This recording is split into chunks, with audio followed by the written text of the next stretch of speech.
Another morning at the gym. Now time for some more questionable sources of protein. Not this protein powder right here. No.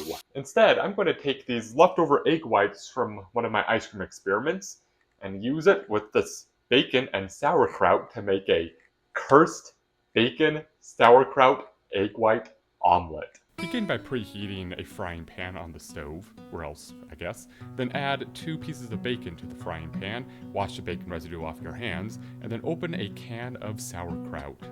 And then put the bacon back in the freezer and then get some frozen dates out of the freezer, because have you ever tried frozen dates? They are addicting. I mean, they are almost as addicting as ice cream. It's one of my new favorite desserts. Anyway, freeze some dates if you haven't done it, but then go into the other room and do some cool down stretches and stuff while the bacon cooks, and kind of forget about it until the bacon begins filling the house with the aroma of burnt bacon. Anyway, flip over the bacon, then add sauerkraut to the frying pan, and then let's season it with some garlic powder and onion powder and cayenne pepper.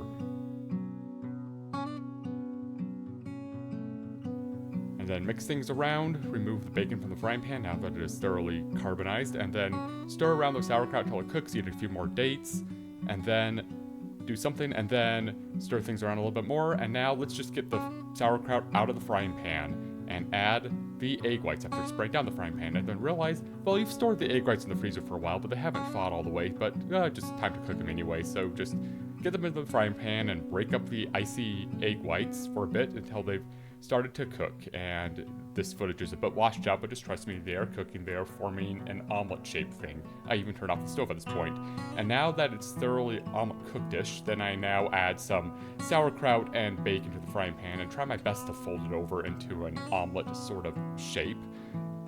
But I've had too much sauerkraut in there. I mean, there's a lot of sauerkraut in that can, more than I thought there would be. So anyway, finally I just give up and I get it onto a plate as is, but then I redeem myself by adding some sriracha, of course. Always need sriracha on everything. Then some salt and pepper, and that does not look appetizing, but guess what? My food is not Instagrammable, it's just kind of edible. And yes, it was fantastic and spicy, and a cursed egg white sauerkraut omelet.